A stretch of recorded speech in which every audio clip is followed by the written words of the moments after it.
NATO and European Union member Croatia is located in a difficult neighbourhood.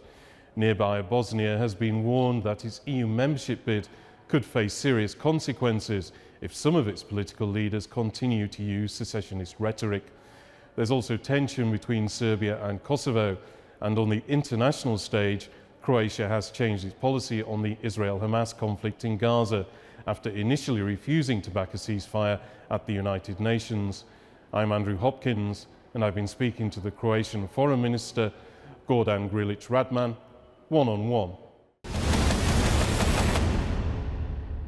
Gordan Grlic Radman, thank you very much for talking to TRT World.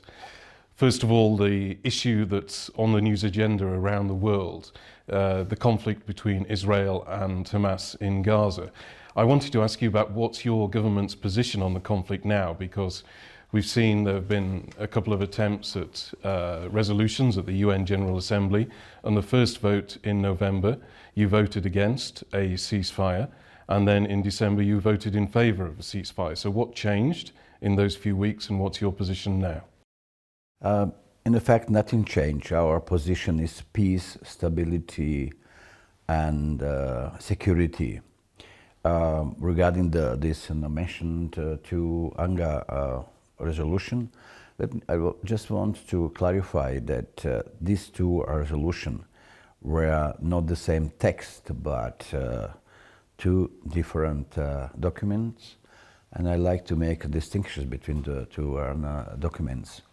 First of all, while the first resolution from 27th October was primarily a political one, the second one, so you mentioned, had its accent on the only humanitarian aspects of the conflict, namely what was missed in the first resolution. So the first did not mention the cause of the escalation of the conflict of the 7th October. It was not mentioned the terrorist attack done by Hamas, and of course no request for the release of all hostages abducted by Hamas. And the second one, the resolution was just focused on the humanitarian aspects. Namely, we wanted to the international community. We wanted to establish humanitarian pauses, corridors, humanitarian corridors, how to get to the civilians and to provide humanitarian aid there. It must be clarified. So when it comes to peace, when it comes to stability, so Croatia supported, of course, first of all, Israel, the right to defend itself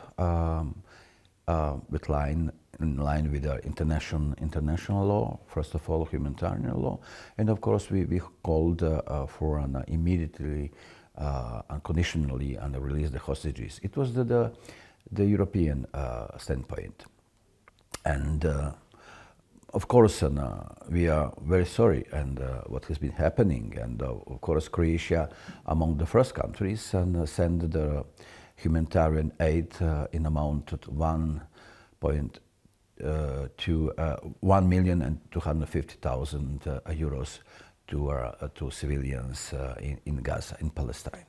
So that for us, international, of course, humanitarian law and protection of the lives of civilians is a priority. The death toll now is at about 24,000. So do you think at this stage what Israel is doing amounts to defending itself at this stage? So the situation in the Middle East is a quite challenging one, and of course I I did a solidarity solidarity visit to Israel on 26th of October, and later on I also visited Jordan, and those countries, Jordan, Egypt, suffered a lot, and we need to have a coalition, a willing coalition, to prevent any form of escalation in the region. For us, it's very important, peace and stability. Now on to an issue that's a bit more closer to Croatia, Bosnia and Herzegovina. It's a process to join the European Union. It's a candidate country. But in a most recent EU report on enlargement, it says there could be serious consequences if some things continue as they are in Bosnia and Herzegovina, such as things like from some politicians, secessionist rhetoric, refusal to accept decisions of the Constitutional Court there. So do you worry that Bosnia and Herzegovina might not make it on this journey into the European Union? First of all, Croatia strongly supports EU enlargement. And when it comes to the Western Balkans or Southeast Europe, it's our immediate neighborhood. And who more than Croatia is interested in having under peaceful and stable neighborhood. It's in our national interest, but it is also in the European nationalists, of course, as well. So when it comes to Bosnia and Herzegovina, it's a unique country, and the country, one country, two entities, and three constituent peoples, and only the equality, the respect of the equality of the three constituent people could be a guarantee for the peace and stability in Bosnia and Herzegovina. We support Bosnia and Herzegovina as a whole. Respect and territorial integrity of Bosnia and Herzegovina, and we support the pro-European leaders who just want to keep the country as a one country with a European perspective.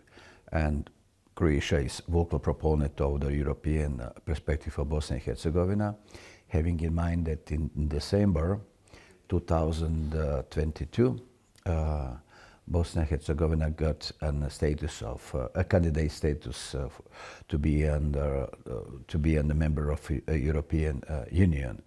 And even now, we'd like to see the next step, namely in March, there is going to be issued a new progress report on Bosnia and Herzegovina, and some achievements should be done by the new government in Bosnia and Herzegovina. And we helped and we want to assist and to help to fulfill all the criteria with our expertise, with our knowledge, because Croatia did the same more than 10 years ago. So we went through the same path towards European Union. So we look forward that European Commission and then later on endorsed by the European Council will announce the positive report and got a positive sign to Bosnia and Herzegovina, and Bosnia and Herzegovina will finally start open accession negotiation with the European Union. I think the Bosnia and Herzegovina deserves to be very close to the European Union, and with this message we can encourage pro-European leaders in Bosnia and Herzegovina. For us, is, of course, as I mentioned, the next step is opening of accession negotiation, and of course we strongly support it. But we support all the countries in the Western Balkans on the European path. But however, every country in the Western Balkans should and must promote regional stability and good neighborhood relations among the countries in the Western Balkans and with the European countries in the vicinity as neighbors. And of course, for Bosnia and Herzegovina, it is an excellent initiative for the country to take, of course, several more important steps in the next months, and of course in fulfilling the required criteria. This year is election year in Croatia. Exactly. A lot of challenges for your party, your government, as these elections approach. So how do you view this year, those elections, because some of the polls are suggesting that you cannot win an outright majority at the moment? The main message to our citizens is that thanks to the achieved, of course, stability, so my government and my president, minister president, the Prime Minister Plenković is quite it's our 8 years already on the rule, and so we achieved the social stability in the very difficult times. And first of all, during the Corona 2020, and then we had two devastating earthquakes also in Croatia. But of course, it's in the policy of continuity, and we will be able, of course, to erect and protect the citizens, from any external challenges in 2024 as well. I do believe that Croatian citizens actually recognize the strong international, of course, also position of Croatia, led by Prime Minister Andrej Plenković, and which of course also contributes to a higher quality of life and the competitiveness of the economy. It's very important for Croatia and for Croatian citizens. Okay, Foreign Minister, thank you very much for your time. So you're welcome.